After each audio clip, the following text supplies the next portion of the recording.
Okay, welcome everybody. Thank you so much for joining us today. I'm Lee Miller and I'm the Director of Innovation and Compliance at Barton Community College. So we will have an introduction on open pedagogy.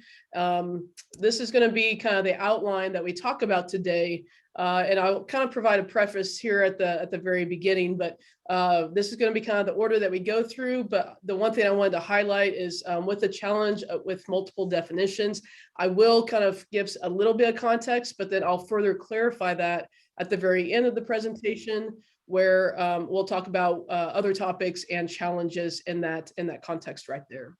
So just jumping right in, OER and open pedagogy. And I put that in context because, and again, this is a perspective, and I'll kind of explain a little bit as we move on. OER and open pedagogy can be used together, but they can be also used separately. And so this is where there's benefits for both, but then there's also benefits when they join together. And for this morning, we're really going to look at focusing on the process. And that's where, for myself, that's where we really look at open pedagogy in this context. So for what I'm talking about here, I really separate the two.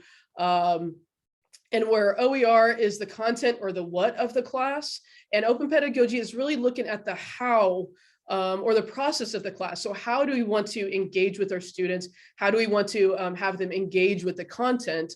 And not necessarily just focusing on how do we use content within the class. And so this is kind of where there's options where OER can overlap with open pedagogy and vice versa. And so we have this kind of Venn diagram kind of demonstration, and I'll kind of explain a little bit more of what happens kind of there in the middle. But you can use each one separately, or you can use them together. And that's going to be kind of what we explore a little bit as we move through the conversation. Now, with this concept of multiple definitions, open pedagogy originally was notated all the way back in 1979 by a Canadian named Claude Parquet. And that's kind of been identified in terms of where this term originally came from. And yet more recent uses of open pedagogy was used without the recognition of this original term and usage. So it ended up creating kind of a cloudy definition. And we're going to look at more around that as we keep moving through. And so this is exactly why I do not provide a definition for open pedagogy for these type of presentations, because it ends up becoming a confusing conversation. So rather, I actually provide a list of characteristics that generalizes the different types of contexts that different people like to gravitate to when using open pedagogy. And so this is going to be the list that we kind of go through, and we're just going to look at these one by one and kind of where does this explore. One thing I'll highlight is that they do overlap a little bit. And you don't have to use them all. So you can gravitate and use what resonates for you, what works for your discipline, and how you want to integrate or construct your class. And so we'll go ahead and start and just jump right into exploring these characteristics. So the first one really is at the heart of open, and this concept of sharing ideas and resources. And again, that does coordinate in the context of OER, but really just resonates with this concept overall of openness. The second one is student-centered and choice. And this concept of student-centered really looks at kind of the traditional approach to teaching, where we have this sage on the stage framework, and it has the opportunity to change the structure of the class, where we shift to a student-centered approach that may end up being something like flipping the classroom, or even project presentations, or flipping the classroom concept of they're actually becoming the instructor. And so by doing this change, we shift the focus. So when it's a sage on the stage type of presentation, the instructor is really focusing on what do I want to teach, versus having a student-centered approach, or really focus on what do we want the students to learn. And it's this kind of shift of perspective that I think really helps in establishing what do we want to achieve and instructional goals in the class. And then we move on into choice, and this is really looking at just furthering the idea of allowing students to explore their own interests, and something we'll look at more in terms of also connecting that to their career goals. The next one is, and again, you can see some overlap here, is this look at centered on people, openness, trust, and collaboration. And for me, if anybody in the room are, artists, creatives, you have it, or a creator of any context, that creative space is a very, very vulnerable space to be in, because you're creating something and then putting it out for an audience to view, and you don't know what that response is going to be. And I would argue that the learning process is this exact same space, if not even a little bit more vulnerable, because they will be graded on whatever they're producing. And so this is where we really look at providing that safe space for learning, so we can incorporate and allow more learning to happen, because they have that willingness to be vulnerable and to try new things and expand past their comfort zones to be able to do that.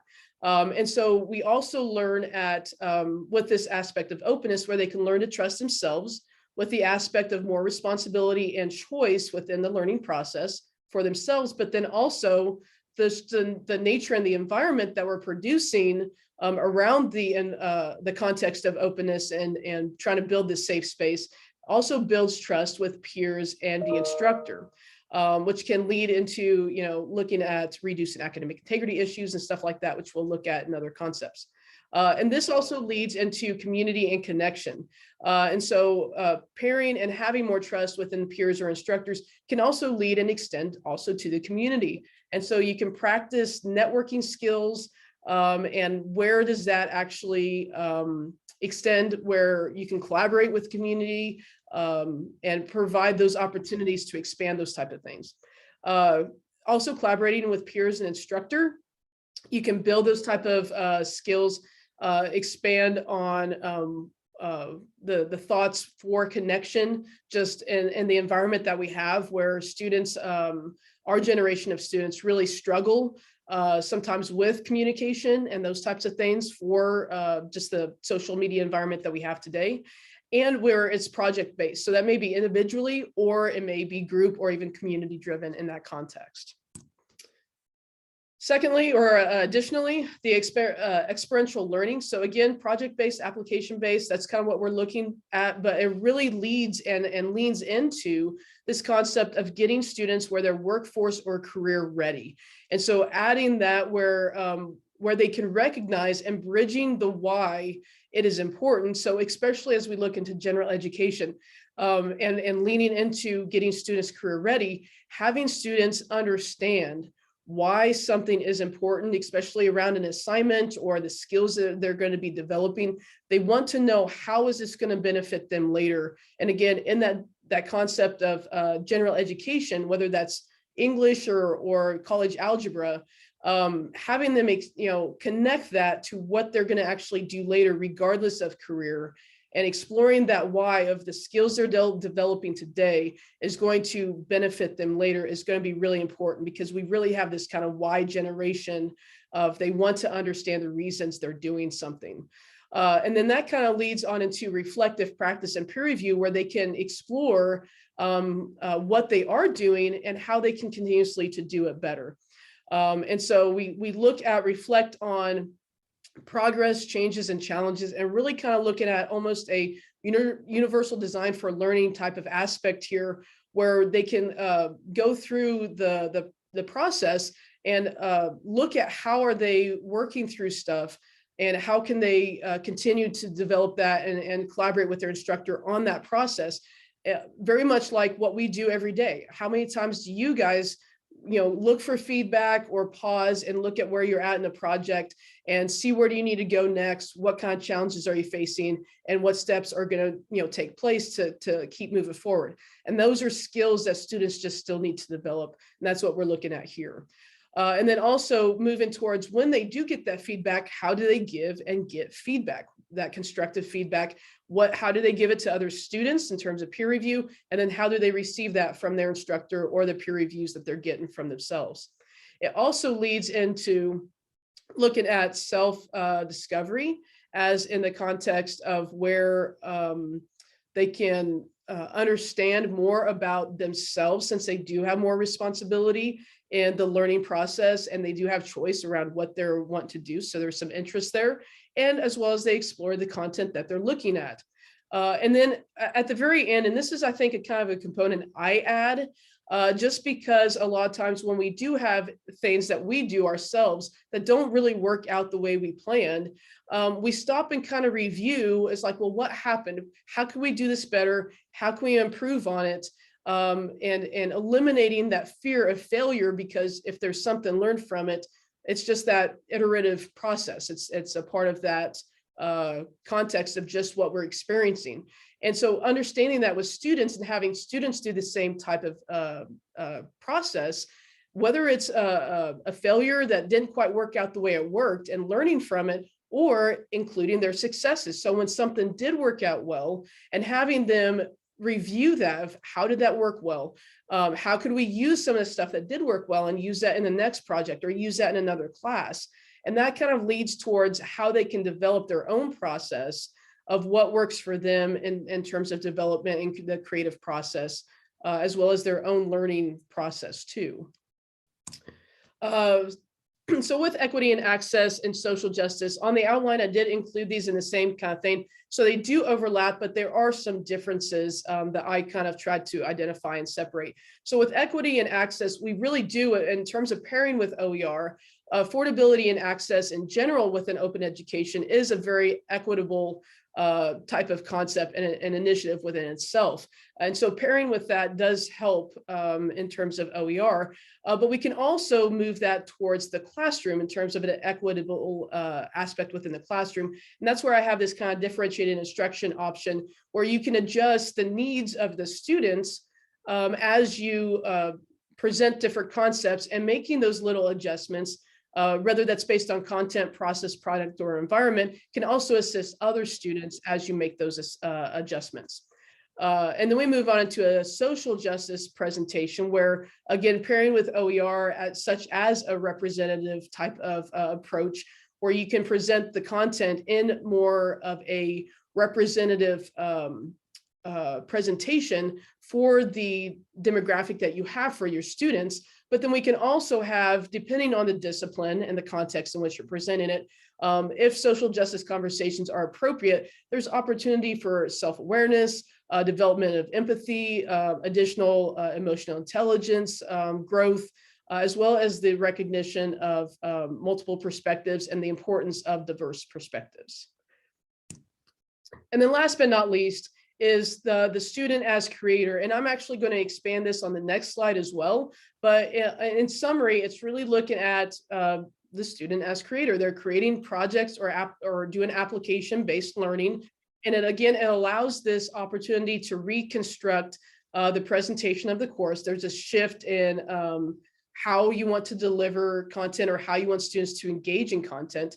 And there's opportunity, when connected to OER, to build or co-build with open education. And that's what we'll look or with OER. And that's what we'll look at here in the next slide. But the last point here for the last characteristics is where open pedagogy just allows for more opportunity for both faculty and students to be more creative, because of the flexibility within the framework and the structure of the class, as well as the ability for the student to have some choice. And that also leans, again, in terms of this career readiness concept, where essential skills can be layered into that, but also recognizing which essential skills are being utilized within that assignment or assessment, so that students recognize what it is they're practicing and can basically articulate that or label that, so that they recognize what that they're doing and how that may actually work for them when they move into their career field.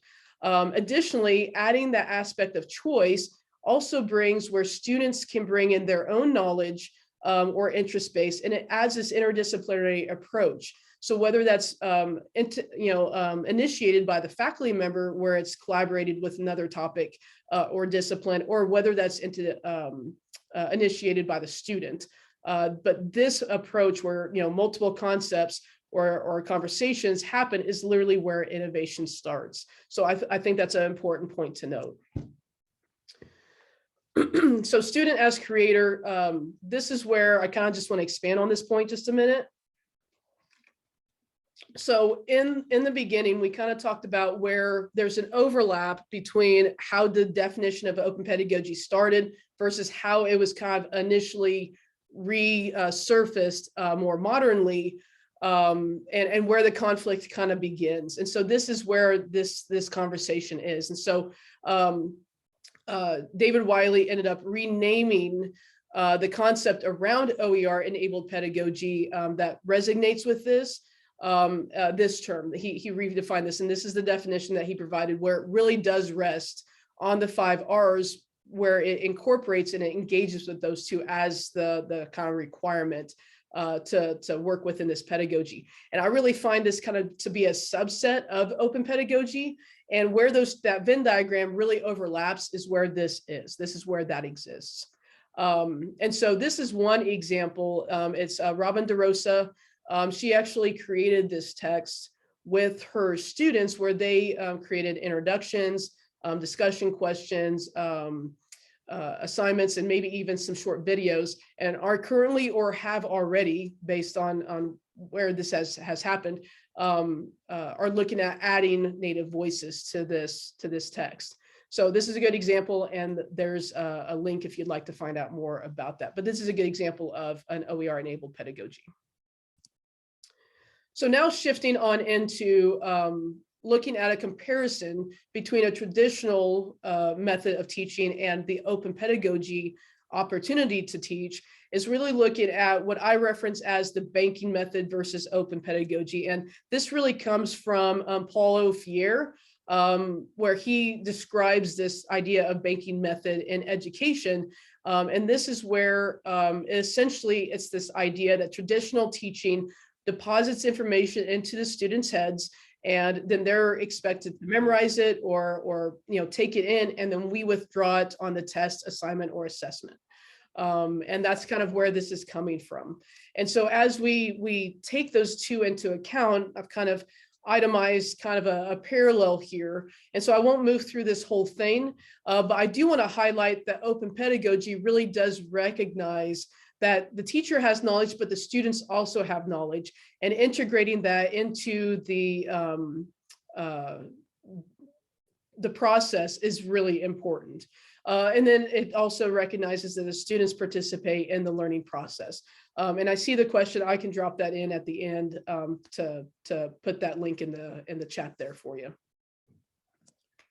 And so as we kind of look from that description to the Bloom's taxonomy, we really look at kind of a parallel here, right? The traditional method really focuses on the remembering and understanding concepts, whereas open pedagogy jumps right to that idea of applying and on up through the creation process. So we're getting higher levels of learning with the recognition that the understanding and remembering is going to happen. And I would actually argue it is a benefit to do it this way, because as we go through either an application-based learning project or a project-based component or assignment, it actually provides a narrative that we can attach the content around, which adds an ease of remembering the content that we're trying to study.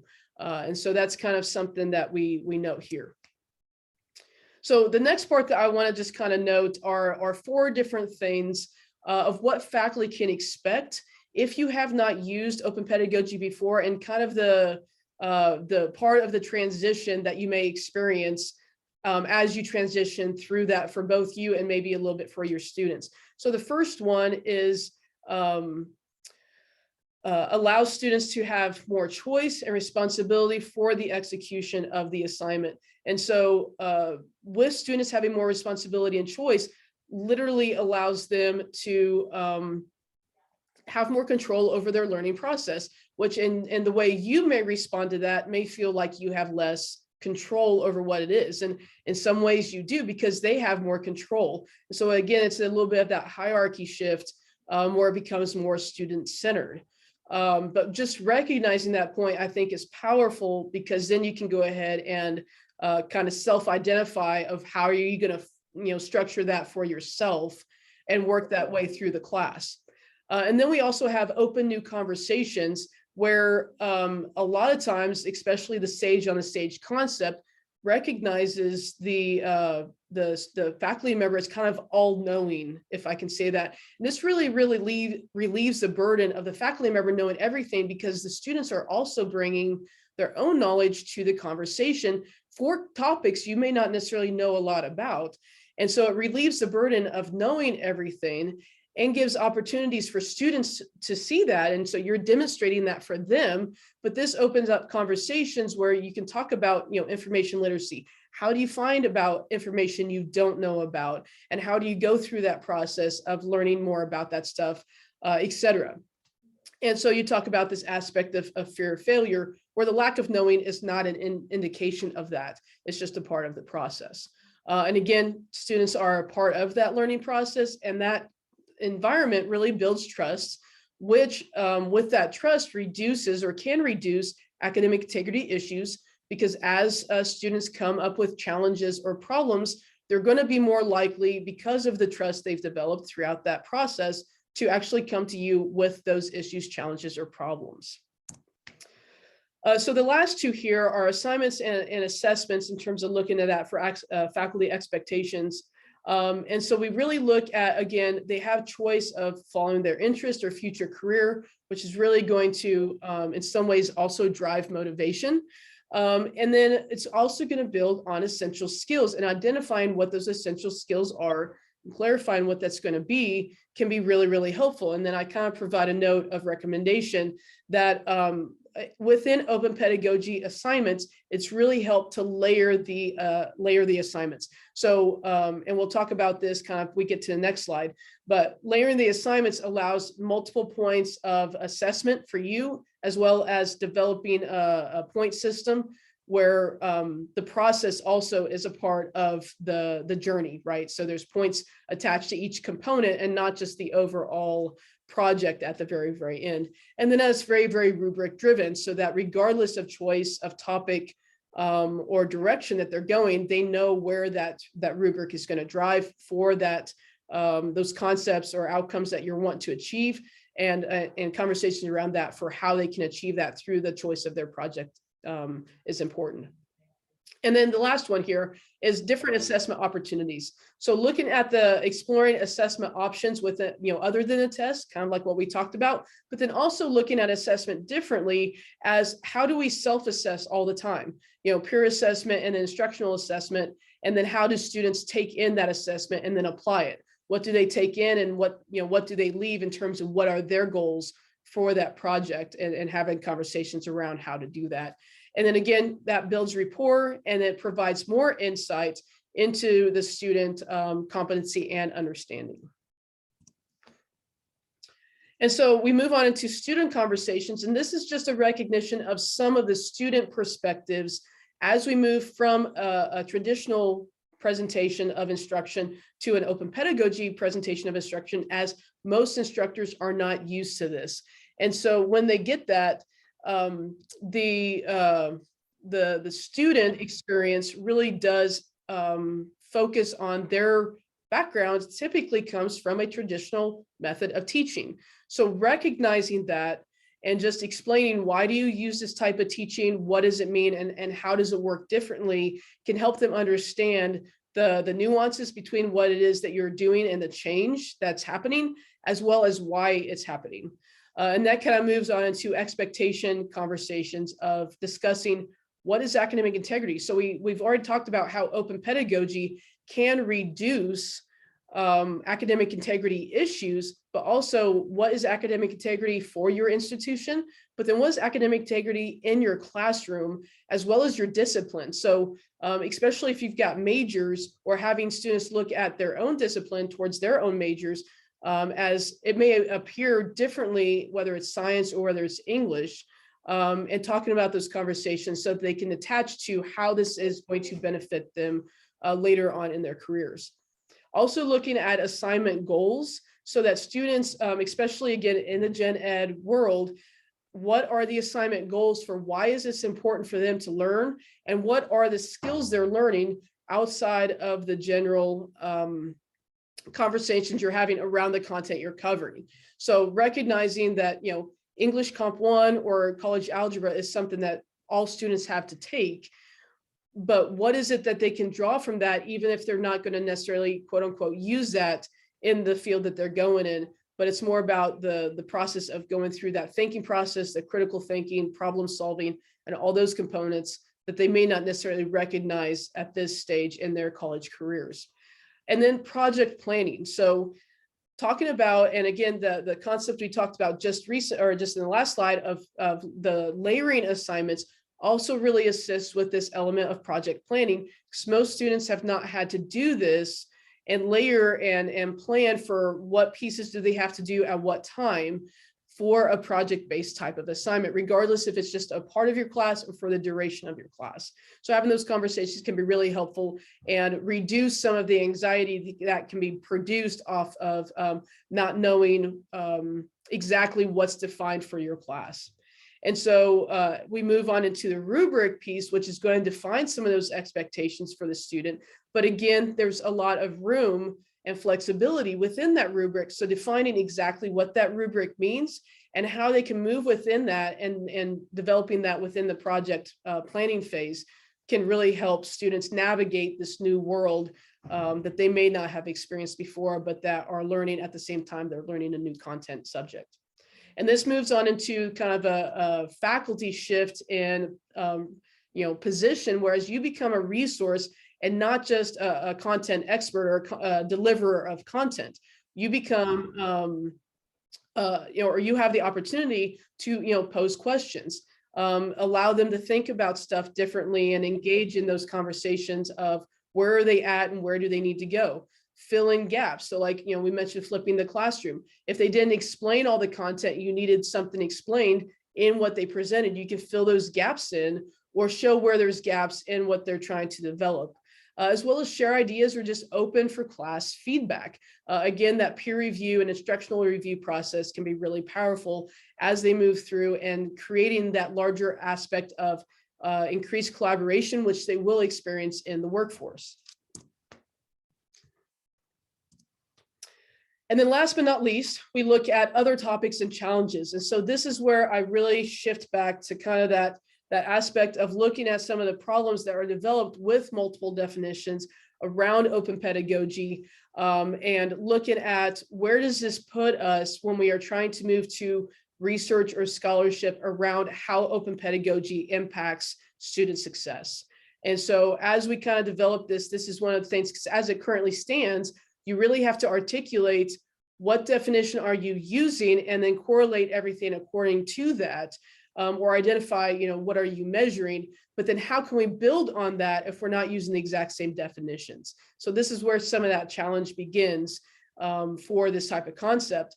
And then I'm actually going to challenge this concept of renewable assignments. So one of the aspects within open education, especially open pedagogy, is this concept between disposable and renewable assignments. So a disposable assignment is looking at an assignment or a paper that the student does, hands in, is graded, and then the student gets it back, may review feedback, and then it's kind of a trash can type of component. Whereas a renewable assignment is this concept of a student does something and it's graded, and then it can go out into the larger OER community where it is openly licensed and can benefit other students, faculty, et cetera, for whatever that assignment was. And so I'm going to challenge just a little bit, especially based on the multiple definitions that are out there, as many of them incorporate a couple of different components, one of which is the requirement of OER in open pedagogy as a definition, which I've already talked about, is really the OER enabled pedagogy definition, and the concept of material that is produced by students must be openly licensed. So we're going to look at both of these components, and I propose these next two questions. So what is the ultimate, or what is the goal for a renewable assignment? And with that, I propose two different options. So A, is the goal for a student to learn the course competencies, or B, is the goal of renewable competencies the creation of a new reusable OER? And really it's focusing on what is the intention of the instructor. And so depending on your answer, your target audience is really impacting either your current students or it's targeting your next class. So as we just saw with, and I'll use Robin DeRosa's text that we just saw as an example, having hers as an example is a good demonstration because she recognizes how the importance of the students in the current class needs to understand the competencies and of the course, but what they're producing is going to actually add something to the next class as well. So there's a layering of benefit for both sides where the competencies of the class can be fulfilled from what my perspective would be from what she was doing. In some cases, depending on the assignments, instructors may need to be careful on what is the goal of the assignment, so that when they produce it and it's openly licensed, it's not just for the production, it's actually fulfilling the competencies of the course. And so this is where we get into the conversation with student agency, as when they're automatically defined for or being required as a part of the definition or as a part of the class, where they no longer have the choice to control over their content. And that's really what the concept of agency means, is that the student has control over the content that they've produced. So when we look at this concept and having the student control whether or not they're going to openly license their product or not is really valuable, because it again provides them the responsibility and the choice to do that, but it provides the value of the assignment within itself, that the student has actually fulfilled and provided a high level of success to understand those outcomes and competencies. But then it also has this additional value that if the student chooses to openly license it, it can provide some additional benefit to the outside world. But again, having the open licensure component resting as a part of the grade is challenging, because that's not necessarily a part of the structure of the class. So those are things that can think about as we move through some of these challenges where especially OER and open pedagogy overlap.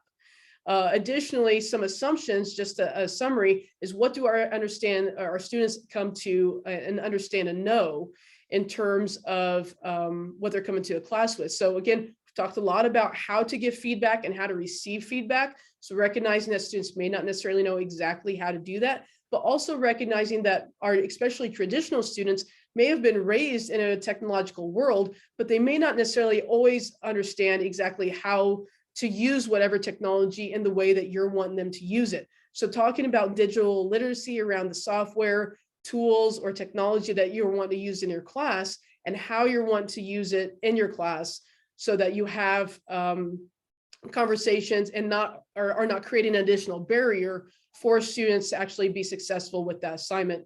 Then last but not least, talking about information literacy, which we highlighted earlier, of just having conversations of how developing good practices of finding good information and the recognizing of not knowing everything and finding ways to solve that are really important and can be powerful. So with that, I recognize we have 5 minutes left.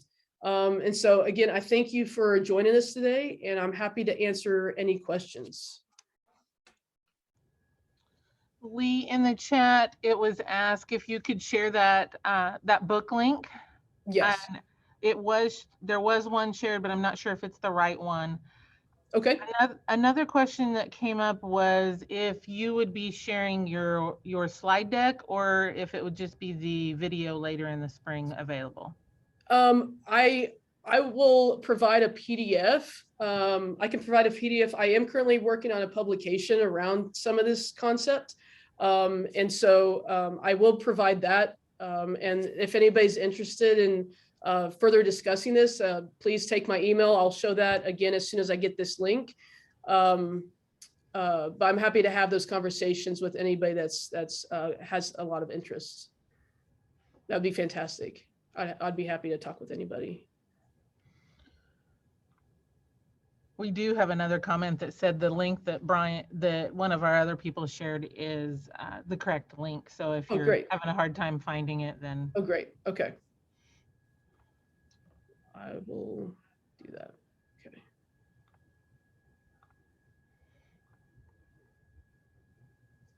Any other questions, comments?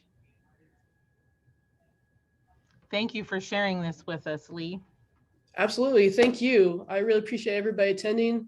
I hope you guys all enjoy the rest of the sessions today. There's a question that says, just curious as to how this could be applied in an engineering class.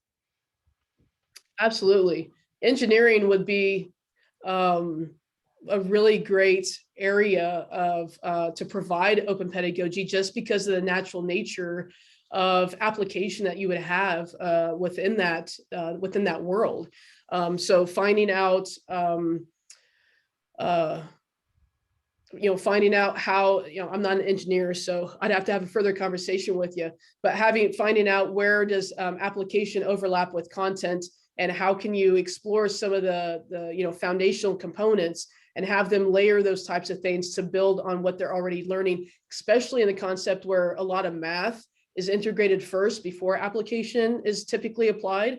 So providing some explanation on maybe how some of the math is actually going to correlate later, even though the math is I think a lot of times up first before they start applying it, just because of what the students need to know. It's like a high level of need to know knowledge before you start with that. But I think project-based could be implemented really quickly with a lot of that. And feel free to send me an email. I'd be happy to have a further conversation with you. Thanks, everybody. I really appreciate it. Thanks for the comments.